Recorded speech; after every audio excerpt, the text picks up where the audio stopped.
So రీసెంట్‌గా చూసుకుంటే 'పుష్ప' సంధ్యలో రేవతి చనిపోయినది. చనిపోయిన తర్వాత మీరు కూడా బయటకొచ్చినారు. బయటకొచ్చి అల్లు అర్జున్‌ని ఖచ్చితంగా శిక్షించాలి. ఆయన ₹1 కోటి ఎక్స్‌గ్రేషియా ప్రకటించాలి. ఆయన శిక్షకు కూడా అర్హుడు. ఖచ్చితంగా జైలుకి పంపించేదాకా మేము నిద్రపోమన్నారు. ఆయన చూస్తే ఢిల్లీలో పోయి ఆయన సక్సెస్ మీట్‌లో మాట్లాడుతుండు హిందీలో మై జుకేగా నై అని. నేను కంప్లెయింట్ ఇచ్చిన తర్వాత అక్కడ అదే పోలీస్ స్టేషన్ నుండి ₹1 కోటి ఎక్స్‌గ్రేషియా ఇవ్వాలని చెప్పి ప్రకటించిన. తెల్లవారిన తర్వాత 25 లక్షల రూపాయలు ఎక్స్‌గ్రేషియా ఇది ప్రకటిస్తున్నా నేను. వాళ్ళ కుటుంబాన్ని ఆదుకుంటాను ఒక స్టేట్మెంట్ ఇచ్చిండు. అంటే ఒక ప్రాణానికి ఖరీదు 25 లక్షలేనా? 25 లక్షలు అని ఆయన అనుకుంటుండు. 25 లక్షలు ఒక ప్రాణం ఖరీదు 25 లక్షలు అనుకుంటుండు. ఒక ప్రాణం కాదు, నలుగురు ప్రాణాలు అన్నట్టు. ఎందుకంటే ఒక లేడీ చనిపోతే వాళ్ళ ఇద్దరు పిల్లలు, హస్బెండ్, వాళ్ళకు సంబంధించిన కుటుంబ సభ్యులు ఎంతమంది డిస్టర్బ్ అవుతారు. సమాజ పరంగా సమాజానికే ద్రోహం చేసినట్టు. వాళ్ళ పిల్లలకు తల్లి దూరం అవుతుంది, భార్య దూరం అవుతుంది, భర్తకు భార్య దూరం అవుతుంది, తల్లిదండ్రులకు బిడ్డ దూరం అవుతుంది, అత్త మామలకు కోడలు దూరం అవుతుంది. ఆ సమాజం, ఆ కుటుంబానికి చాలా మందికి ఆ అల్లు అర్జున్ ద్రోహం చేసినట్టే. ఇప్పటికైనా మించిపోయింది ఏం లేదు. అతన్ని వెంటనే అరెస్ట్ చేసి రిమాండ్ చేయాలి. ఒకవేళ మీరు అన్నారు కదా, ఎందుకు మీరు పట్టించుకోవట్లేదు, మీరు మొన్న ₹1 కోటి కాదుగా మీరు ప్రకటించినారో చెప్పినారు, ఇవన్నీ చేసి సవాల్ చేసిన మీరు, ఆయన హాయిగా ఉన్నాడు కదా. మళ్ళీ మీ ముఖంగా ఇప్పుడు కూడా నేను సవాల్ చేస్తున్నా. ఇది ఏంటంటే వాళ్ళు ఒక డ్రామా క్రియేట్ చేస్తున్నారు బాబు గురించి. అంటే బాబు అయితే కిమ్స్ హాస్పిటల్లో ఉన్నట్టు ఆ రోజు కూడా చెప్పాను, ఈ రోజు కూడా చెప్తున్నా. కిమ్స్ హాస్పిటల్ నుండి ఆయన యొక్క హెల్త్ బులెటిన్ ఇంతవరకు రిలీజ్ చేయలేదు. ఇంతవరకు వాళ్ళ కుటుంబ సభ్యుల దగ్గరికి వెళ్ళి నేను ఓదారుస్తున్నా, నేను ఇంత సహాయపడుతున్నా అని చెప్పిన దాఖలాలు లేవు. ఎందుకు వదిలేస్తామండి? డెఫినెట్లీగా మేము పొద్దున హైకోర్టులో, పెద్ద కోర్టులకు వెళ్ళి మేము డెఫినెట్లీగా ఆయన మీద ఛాలెంజ్ చేసి దీనికి శిక్షకు అర్హుడు అని చెప్పి డెఫినెట్లీగా ఆయన మేము రిట్ పిటిషన్ వేసే అవకాశం ఉంది. వేస్తాం, డెఫినెట్లీ వేస్తాం. బాబు పరిస్థితి ఏంది? అదే మాకు తెలిసిన సమాచారం ప్రకారం కిమ్స్లో సీరియస్గా ఉన్నట్టు తెలిసింది. కానీ ఇంతవరకు కూడా ఈ అల్లు అర్జున్ అండ్ వాళ్ళ టీము ఇంతవరకు వాళ్ళకి పోయి కనీసం వెళ్ళి చూడొచ్చు కదా, కనీసం మద్దతు దూరం నుండి దగ్గర నుండి కదా, ఎక్కడో స్టేట్మెంట్ ఇచ్చి 25 లక్షల రూపాయలు ఇస్తా అని చెప్పి స్టేట్మెంట్ ఇచ్చిండు.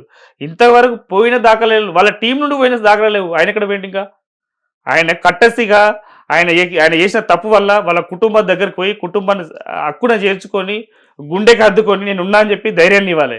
ఎక్కడున్నాడు ఆయన? అంటే మీరే అంటున్నారు కదా ఢిల్లీ పోయి సంబరాలు చేసుకుంటున్నారంటే. అదే ఎందుకండి నైట్ ఏదో క్రాకర్స్ కూడా సినిమా రోజు ఇక్కడ చనిపోయి వీళ్ళు రోడ్డు మీద పడితే ఎక్కడ శవం ఉందో, ఎక్కడ మనుషులు ఉన్నారో ఏమో తెలియదు. ఆ టైంలో పోయి ఆయన సెలబ్రేషన్ చేసుకున్నారు. ఆడ బంజారా ఇక్కడ ఉంటారు కదా, ఆయన పోయి సెలబ్రేషన్ చేసుకున్నారు. అది ఎంతవరకు కరెక్ట్? అది అంటే ఫ్యాన్స్ అంటే లైట్ తీసుకుంటారు. ఎవరండి? అల్లు అర్జున్ ఫ్యాన్స్, ఆయన ఫ్యాన్స్ అయినా లైట్ తీసుకుంటారు అంతేనా? లైట్ గా ఇప్పుడు ఎవరు చేసినా తప్పే కదండి. అల్లు అర్జున్ ఏ అభిమాని చనిపోయినా ఆయన అభిమానులేగా చనిపోయింది, ఆయన అభిమానులే. పట్టించుకోరు అంటున్నా, హీరోలు పట్టించుకోరా? ఆర్మీకి అంటే అల్లు అర్జున్ ఆర్మీకి ఆ బాధ్యత లేదేమో. అల్లు అర్జున్ ఆర్మీలో ఎవరు చనిపోయినా మళ్ళీ ఆర్మీ ఇప్పుడు ఆర్మీలో చనిపోతే ఇప్పుడు ఆర్మీ అన్నట్టు కదా. ఇప్పుడు ఈ బాబు అంటేనే అల్లు అర్జున్ కు ఫ్యాను. అంటే చిన్నప్పటి నుండి ఆయన నాకు తెలిసి ఒక 2 years 3 years అప్పుడు ఆయన పాటలు, ఆయన సాంగ్స్, ఆ డాన్స్ చూసుకుంటూ పెరిగిండు. పెరిగినందుకు అదే అభిమానంతో సినిమా అంటే అల్లు అర్జున్ చూడడానికి, అల్లు అర్జున్ సినిమా చూడడానికి, అల్లు అర్జున్ ప్రివ్యూ షో చూడడానికి వచ్చిండు. వచ్చిన తర్వాత నువ్వు ఇచ్చే గౌరవం అదేనా? నీ అభిమానికి, నీ ఆర్మీకి ఇచ్చే గౌరవం అదేనా? నీ ఆర్మీకి ఏం చేయరు, ఎట్లా నీ గుండెలో పెట్టుకొని చూసుకోవాలి. ఎక్కడ చూస్తున్నావు? ఎవరిని చూస్తున్నావు? ఇప్పటి వరకు కనీసం మీ ఆర్మీ తరపునైనా కానీ ఎవరినైనా కానీ ఒక సమాధానం చెప్పారా? మీరు చెప్పలేదు. సో మీరు ఎందుకు మిమ్మల్ని క్షమించాలి? మిమ్మల్ని తప్పకుండా ప్రజాక్షేత్రంలో నిలబెడుతున్నారు. డెఫినెట్లీ మేము కోర్టుకి ఈడుస్తాం. డెఫినెట్లీ మీరు జైలుకు పోయాక మిమ్మల్ని ఇడిచిపెట్టాం మేము. ఓకే, ఇప్పుడు ఆ 25 లక్షలు కూడా ఇచ్చినారా? 25 లక్షలు కాదండి, కనీసం మద్దతు ఒక పర్సన్ వెళ్ళి చెప్పినారు కదా. చెప్పినారు అంతే. పేపర్ పరంగా చాలా చెప్తున్నాడు. ఆయన వచ్చినప్పుడు ఆయన ఏమో 300 కోట్లు తీసుకుంటాడు, ఈయన 25 లక్షల రూపాయలు ఇస్తాడా? ఒక ప్రాణం ఖరీదు 25 లక్షల. ఎంతవరకు న్యాయం అండి? ఇది న్యాయం అనిపిస్తుందా? ఒక్కసారి చెప్పండి, ఒక్కసారి ఆలోచించండి, న్యాయం అనిపిస్తుందా? అట్లాంటప్పుడు మీరు ఏంది అంటే 300 కోట్లు 3000 కోట్లు మీరు టార్గెట్ పెట్టుకుంటారు, ప్రజల ఖరీదు, ప్రాణం ఖరీదేమో 25 లక్షలతో మీరు సమానం చేస్తారు. మీరు శిక్షకు అర్హులో కాదు మీరే మీ గుండెల మీద చేసుకుని చెప్పుకోండి. అల్లు అర్జున్ గారు డెఫినెట్లీగా మీరు జైలుకు పోయే రోజు దగ్గరలో ఉందని చెప్పి నేను మీడియా ముఖంగా చెప్తున్నాను. బ్యాక్ టు బ్యాక్ 2 ఇష్యూస్ అయినాయి, ఒకటి 'పుష్ప' తర్వాత 'మోహన్ బాబు'. అదే ఇప్పుడు వీళ్ళు ఏంటంటే ఆయన కూడా ఇప్పుడు సొంత డబ్బా, పరడబ్బా, పరస్పర డబ్బా ఇది ఉన్నారు కదా, ఆ టైప్ లో వాళ్ళే కొట్టుకోవడం. ఇది కేసీఆర్ డైలాగ్. కేసీఆర్ డైలాగ్ లో, బాబుమోహన్ డైలాగ్ లో, మోహన్ బాబు డైలాగ్. ఎందుకంటే సొంత డబ్బాలు కొట్టుకోవడం వీళ్ళు ఇప్పుడు ఆర్మీ ఆర్మీ ఆర్మీ ఆర్మీ అని చెప్పి ఒక ప్రాణం తీసాడు. ఆయన నేను మోహన్ బాబును మోహన్ డైలాగ్ కింగ్ అని మీడియా వాళ్ళని అంటే మనకు రోజు న్యూస్ను చేరవేసే వాళ్ళ మీద దాడి చేసిండు. అంటే ఇక్కడ ఎక్కడ గౌరవం ఇచ్చినట్టు మీరు ఎక్కడ సభ్యతగా ప్రవర్తించినట్టు? అంటే మీకు ఆ కామన్ సెన్స్ లేకుండా కూడా మీరు ప్రవర్తిస్తున్నారు.